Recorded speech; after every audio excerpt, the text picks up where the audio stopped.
you very much for joining us today. Today's a really exciting day for me. I get to interview a great friend and a great healthcare leader, Tony Helton.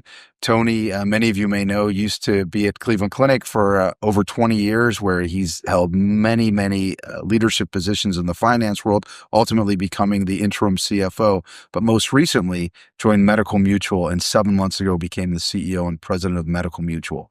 Medical Mutual is an incredible Northeast Ohio staple when it comes to insurance, but it's a mutual company, not an insurance company, which you'll learn more about when you listen to the podcast. They cover 1.2 million lives, over 100,000 of which are Medicare Advantage lives. We're going to talk about involvement in the community. We're going to talk about healthcare disparities. We're going to talk about the role of AI and new technologies. And most importantly, we're going to talk about how do we make the healthcare system better for the citizens of Ohio, for the members of Medical Mutual, and for our society as a whole. How do we bend that cost curve? How do we improve quality, and how do we decrease cost? So if you want to hear a great podcast, and in this case, you'll get to watch it too, tune in to watch me talk to Tony Helton. Thank you. Well, today I'm really honored to be working with a very good friend and a dear colleague, Tony Helton. Tony and I have known each other probably for about 15, 20 years now, I think, through our days at Cleveland Clinic together.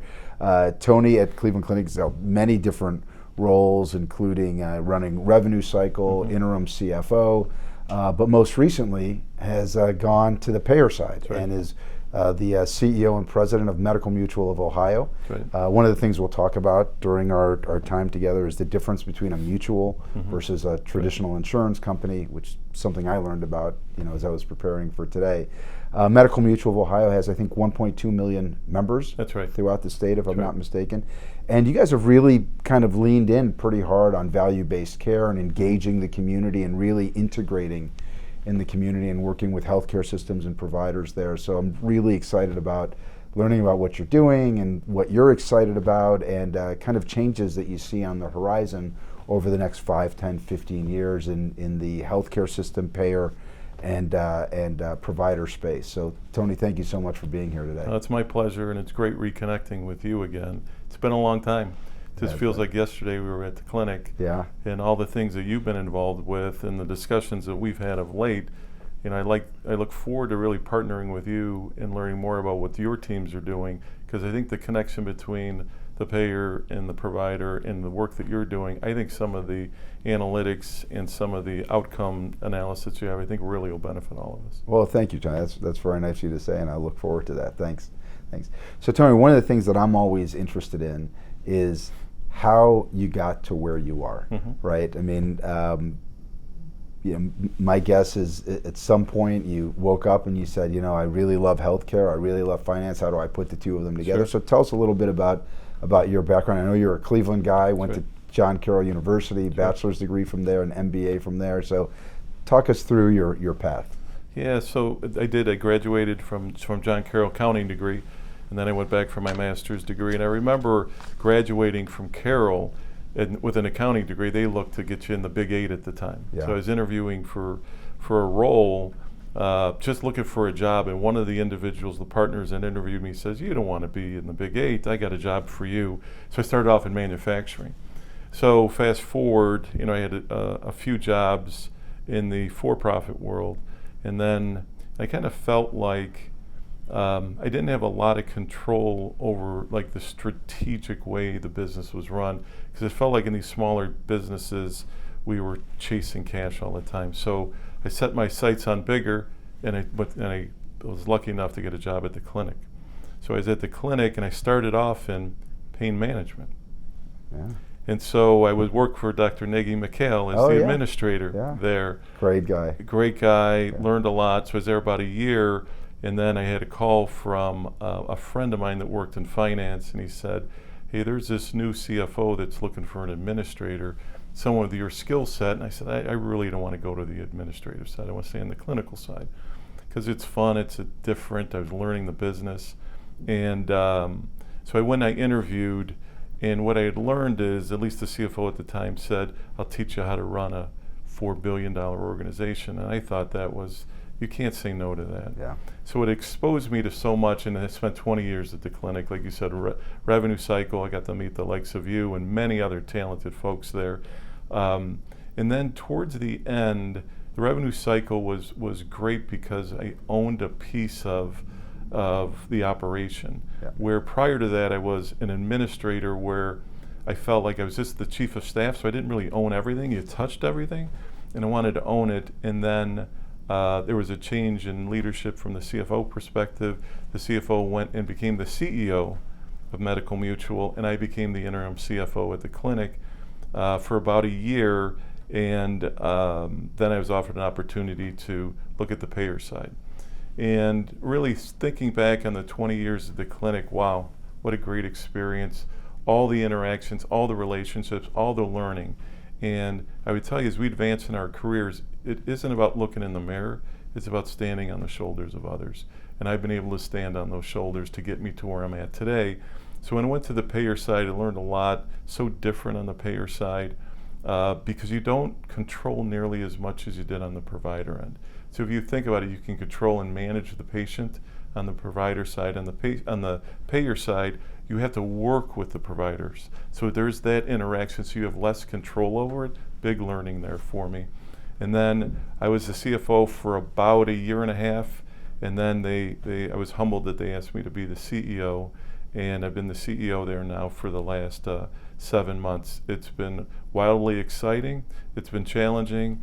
I get to do this. I get to be with you in this role now, and I would tell you, as we did at the clinic where we try to influence healthcare, that's what I'm going to try to do from a payer perspective. Yeah. Now, we're a regional payer, we're not a national payer, but we play a really, really important role, not only in the state of Ohio, but within the community of Northeast Ohio and all around Ohio. Yeah, there's no doubt. You know, it's interesting you were talking about, in finance at the clinic and the tie between finance and operations. A lot of folks don't really understand how important they are tied together, right? Whether it's as simple as pre-authorizations, whether it's as simple as, your check-in at the front desk. In many healthcare systems, that's managed by operations, and others it's managed by finance because there's money involved in that. But that tie-in is very important. The other thing that I think to some degree we were spoiled with at Cleveland Clinic, because I feel like to some degree Toby Cosgrove, who I most closely align my learnings at the Cleveland Clinic from an administrative perspective, was almost like the Jack Welch of healthcare, right? And he created almost the GE of healthcare, where so many of us got to spend time there and learn there and then move on to other roles. We were a little bit spoiled, right? Because for me, for example, finance managed things like our cash on hand, payroll, making sure that our debt covenants were all met. Very different world when you leave an organization that has such a strong finance team that is managing all of those things for you, including the tie to operations, right? It really is pretty interesting to see how that all ties in together, and how you can't be siloed in a healthcare system when you are trying to put all of that together. I think it's a great example of true leadership with Toby, and I learned so much from Toby as well. I admire him just as well as you. And the things that and the innovation that Toby, and this is what you and I discussed earlier, was a person that if he didn't know, he would find the right talent to educate him or surround himself or bring them in to educate the team, is because you can't know everything. And I think as we grow as leaders, we always thought we had to know everything, and certainly learned that as well as you did from Toby.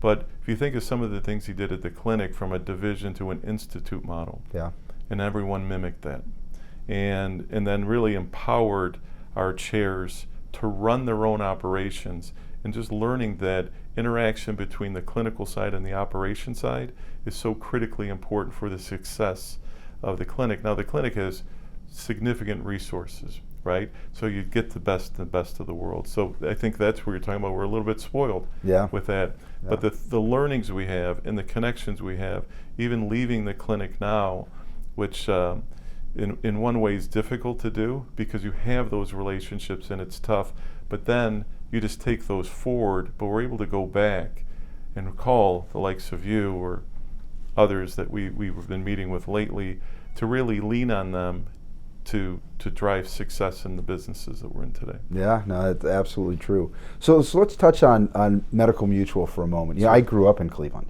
so I grew up with Medical Mutual in my backyard. In fact, one of my closest friends' moms worked for Medical Mutual when I was in elementary school and middle school and high school, and I remember that really clearly. 1.2 million lives throughout Ohio. And clearly, I think, probably seen as the face of insurance in Northeast Ohio. I mean, that's how I grew up. But it's a mutual company, not a traditional insurance company. Just educate us. I mean, I learned a lot talking to you about this, but educate us on the difference between the two. Well, first off, our moniker is we're the hometown insurer of the state of Ohio.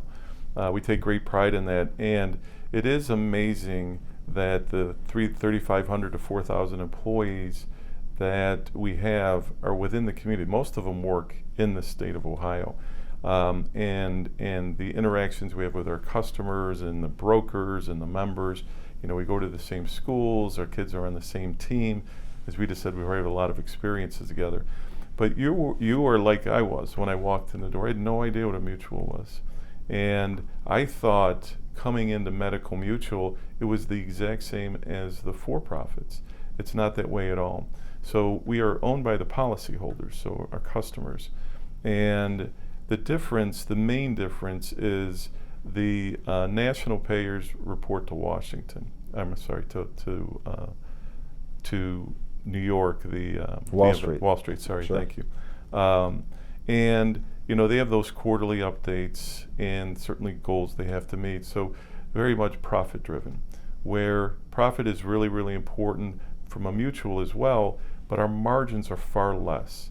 We're a 1% margin business. If we can maintain a 1% margin business, we could still invest with our technology, we can invest in our people, we can invest in the community, and that's what we're here to do. That's what a mutual is about, is being owned by the policyholders and reporting to our board. We get to reinvest into the community, and we take great, great pride in that. I'm going to give you one example. And this was, you remember Rick Chericosta? Yeah, of course. So it was 2 CEOs ago. He's done some wonderful things, tough to fill those shoes, I will tell you that now. But he started what we call mutual appreciation. He started this in 2012. And what it was is he encouraged the employees to go and support our customers. And in the last 13 years, we have spent, just our employees, over $320 million with our customers. Wow. Now, I will tell you, that's the difference of what a regional payer is in the community, is we're giving back, we shop in these areas, and we take that and make that visible to our customers, not so much to look what we've done, but that's a differentiator for us. Yeah. And we just celebrated, so we brought Rick back just a couple months ago when we broke 300 million. You should have seen the reaction and the joy of the person who started it, from not only him seeing all the joy of him coming back from the people, but seeing him to be the proud, founder of not only mutual appreciation, but many other things that he was very successful with Medical Mutual. Well, that's great. I mean, that's great. I mean, obviously, being the hometown insurer, right? You guys have some muscle in this market. We always talk about this shift from fee-for-service, volume-based care, to alternative payment models, to value-based care. Are you seeing that shift happening at the speed that you would like it to happen at? Because sometimes you can move too quickly, right? But are you comfortable with the speed? You wish it was slower? Do you wish it was faster? And B, how much of an active role are you guys playing, certainly not only in Northeast Ohio, but as leaders in the mutual space and the insurance space across the country? How much of a role are you guys playing to say, look, this is the direction we need to go, these are the types of models we need to use, here are some examples of wins? Where are you in that? So I would say we're starting to gain more traction in that, and let me explain what I mean by that. So with that value-based, in our experiences from when we were on the provider side, far different than on the payer side, you need to have meaningful membership in certain lines of business. And one of the things we saw when we first came over is the governmental business, especially in the state of Ohio, is growing very, very quickly. And we had a small piece of that Medicare Advantage business. So we went out and set our sights on growing that population for us, that membership. And we had a 5-year strategy on that. What we did is we ended up getting all the growth within the first 2 years, which is great that we had that, right? So now we have to manage those members. Yeah. So when we meet with the providers now, the providers are saying you have meaningful membership so that we can have this value-based collaboration that we didn't have in the past. And that's a bit of, everyone just wants the upside, and Yeah. you know this better than I do. You need upside, downside, Yeah. and then you have that partnership with the providers that are really looking to how do we manage the well-beings of these members. That's truly what we're here to do, Yeah. right? To manage the health of this membership. And I'm seeing us gaining more traction in that now. Now, it seems like the definition is changing a lot. Everyone has their own interpretation of it, whether it's shared premium, whether it's just shared risk. I think it needs to be collectively a little bit of everything. And if we can work together in that relationship, I think that we can really, really make a difference, most importantly to the membership, and then the financials all will play out over time with that. Yeah. But we have to work collaboratively together with that. Yeah. So you touched there on the engagement of the patient in terms of their wellness and their well-being. How important is that in terms of, again, looking at value-based care and getting patients to get more engaged with their own well-being and their own wellness? Do you have programs that encourage that and incentivize that for the patient? Yeah, and that continues to grow. Yes, you have to. Especially when you look at the elderly. We both talk about our parents and what happens with not only the confusing of the administrative side, the billing side of it, but also about their medications and so forth. So we have care management teams that have outreach programs to make sure that they're following those programs. They remember to follow. We have on-site and home assessments that we make. I think that part of the business needs to continue to grow. Not so much that they have to be in-house. It could be virtual conversations. But if we're not there to remind them on there what they have to do, or making sure they have the right support system in place, I think you're going to see that health declines, which means it's more expensive for everyone. And it's very simple for us at our age and our points in our career to remember to take our medicine, to kind of read up and follow what the studies and educations are telling us.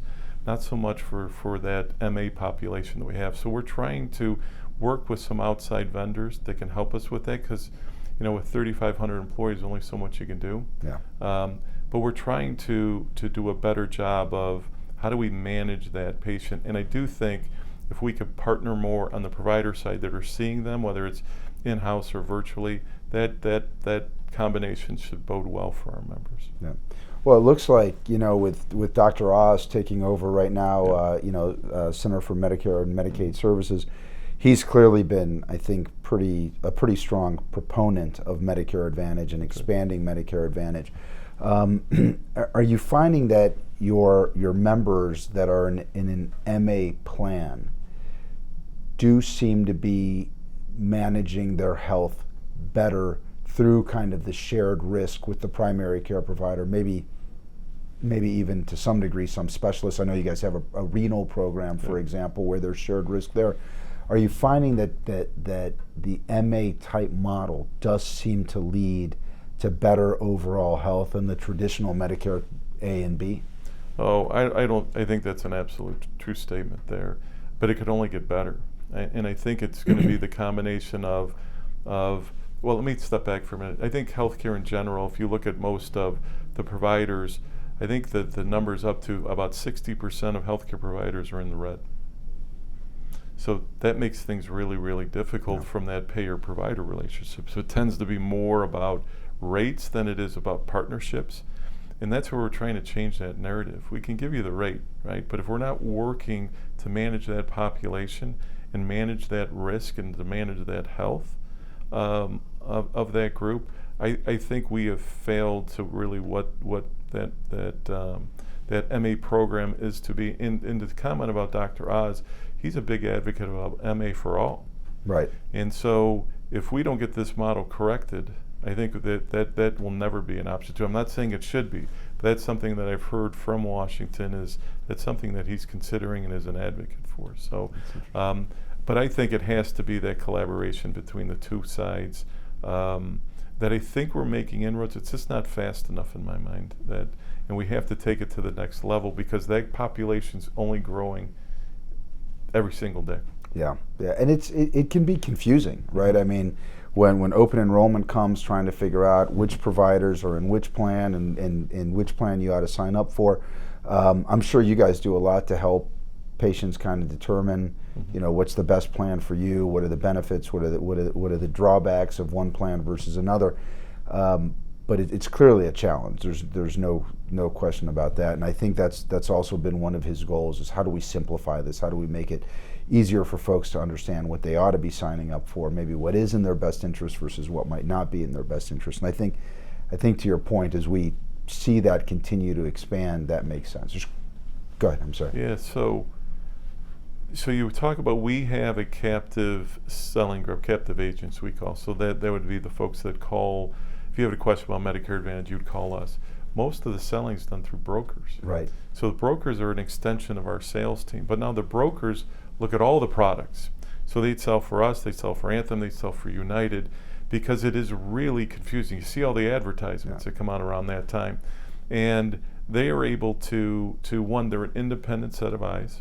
So I think there's comfort from those members to have that rather than just calling Medical Mutual, because they'd feel Medical Mutual might steer them, which we would think our product is the best product, certainly on that. So I think we have to we continue to try to educate the brokers what's in the best interest from our perspective for these members, but they're hearing the same thing from 6, 7, 8 different payers in the market. And I think it really comes down to, from a member perspective, is they love zero premium products. They want their physician in their network, right? And they want as much drug coverage as they can get. It's pretty simple what we're trying to do, but when we keep competing against each other and we're driving that down, right? If we're not managing those costs, that's a losing formula. So again, I keep emphasizing the key theme here is this relationship with the providers. That if that's the value-based side of it, because we're all going to have the members, right? Whether it's Anthem, United, or Medical Mutual, and we all have to have that relationship with the providers to say, how do we drive down the cost? That the provider is the key cog in that wheel. Yeah. So let's change directions here for a minute and talk about Northeast Ohio, right? My old hometown, your hometown. We both grew up there. Mm-hmm. It's an interesting place, and to some degree a microcosm of the country, right? You've got folks that are extraordinarily wealthy. You have folks that are living below the poverty line. You have all different races, right? We've got Eastern European, we've got Middle Eastern, we've got a large Jewish population, we've got a large Polish population, all throughout, Northeast Ohio. Unfortunately, we also happen to be one of the least healthy parts of the country, right? We've got some of the best healthcare systems, right? Between Metro, University Hospitals, Cleveland Clinic, very blessed, all of whom want to help the community. We've got great access to great insurance, yet we continue to be a somewhat unhealthy community. When you think about things like community outreach, when you think about things like healthcare equity to ensure that everybody in the community has access to high quality care, how does that play in to also trying to run a business, which to your point is running at maybe at best a 1% margin? How do you balance those things out, right? The mission of the organization and the reality of being in a challenged community from a healthcare perspective and an overall wellness perspective. Well, that's a great question, because we are here for the members in the community, and you're right, we both grew up here. I think Cleveland's one of the poorest cities in the nation, right?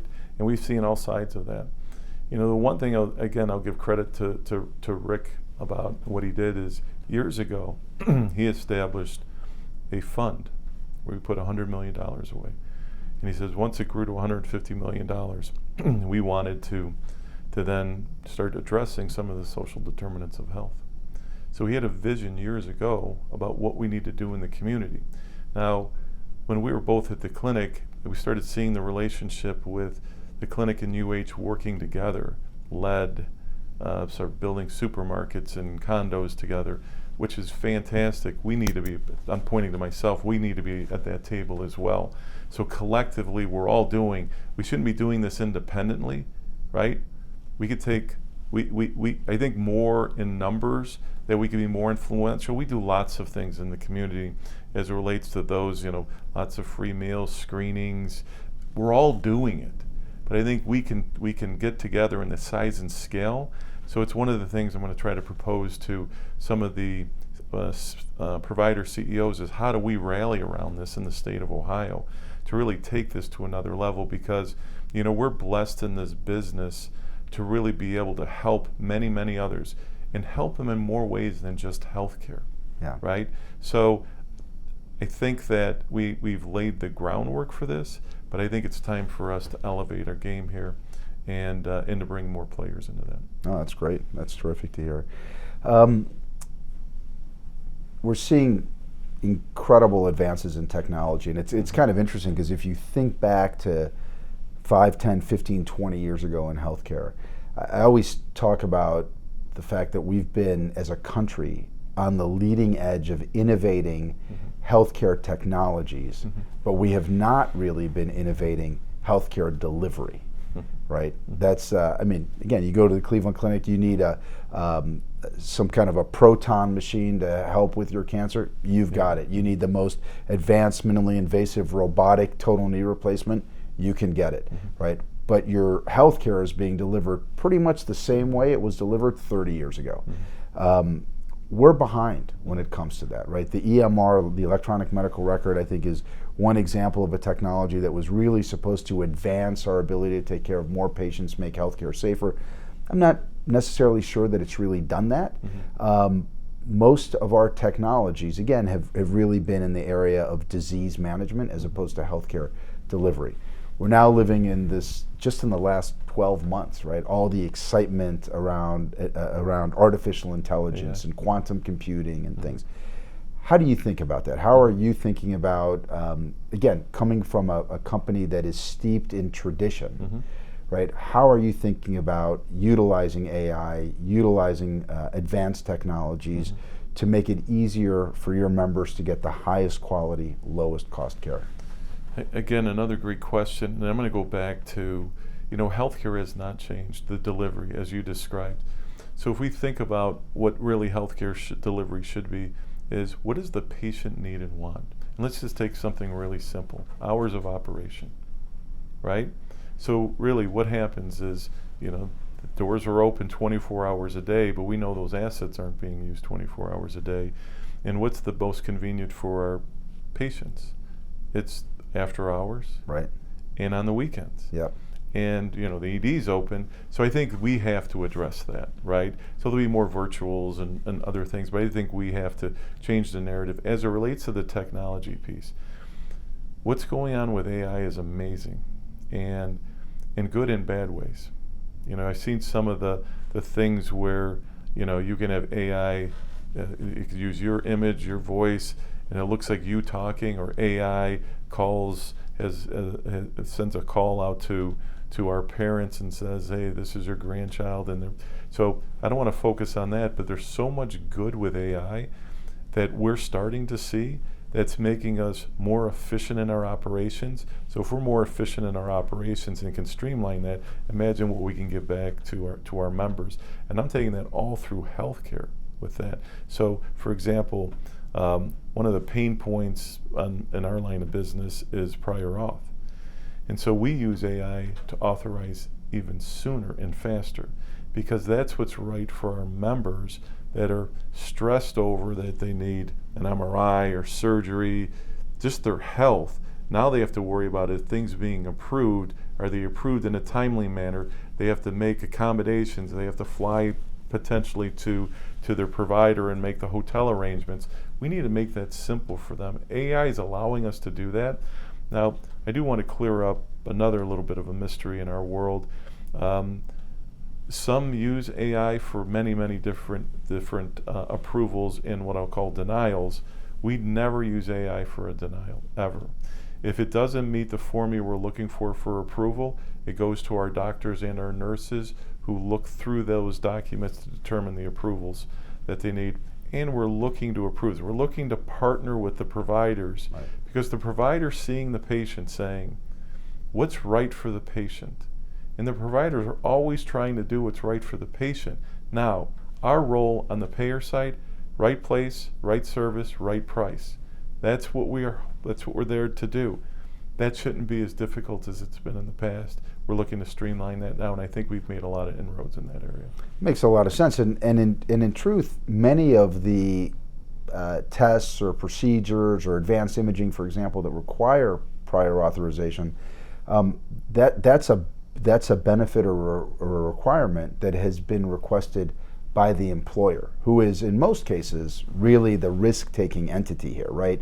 I think that's a misnomer. Many people think of insurance companies as holding all the risk, when in fact, really, you're not holding all of the risk. Most of the risk is being held by the employer, who is saying, I want an MRI to be pre-authorized. It's not your rule, it's the employer's rule. That's right. That's on the self-insured side. You're 100% right. Those are the requirements that they set up, and we're following that. That's what our role is in that. Again, it's not to say no. It's about following what they want, which is right place, right service, right price.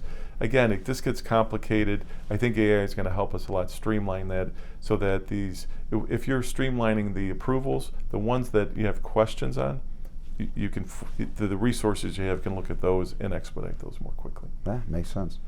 So, thinking of where we are today, you've been in this role now for 7 months.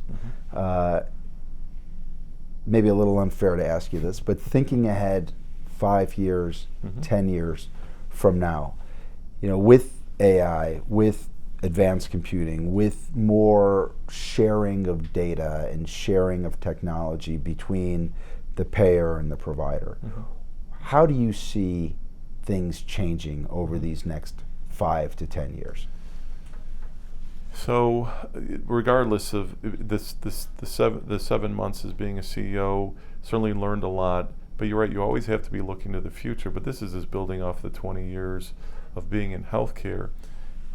I try to keep things simple, and one of the things I've always thought about that what we have to do is there's so much complexity in running this business. And I'm taking away the care for the patient. The providers are fantastic at that.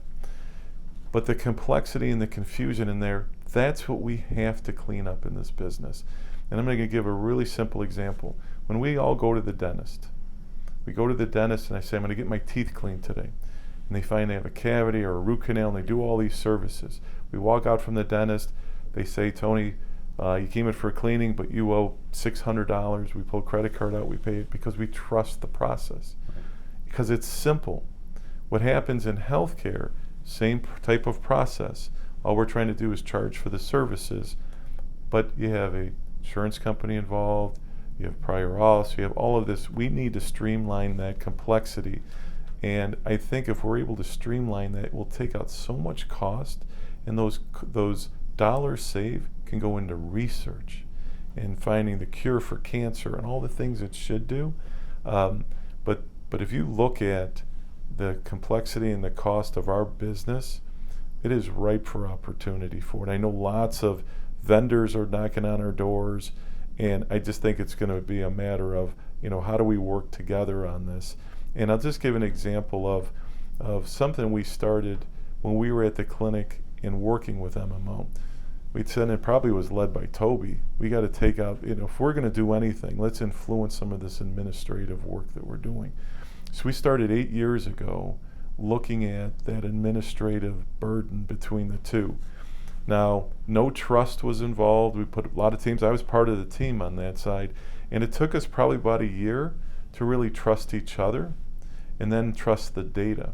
And then from the data, we started to share the data with each other.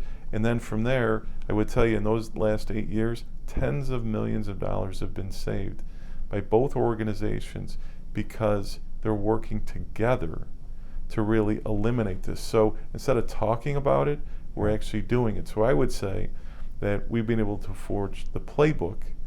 Now we need to take 8 years off of it. It can't take us 8 years for everyone to do this.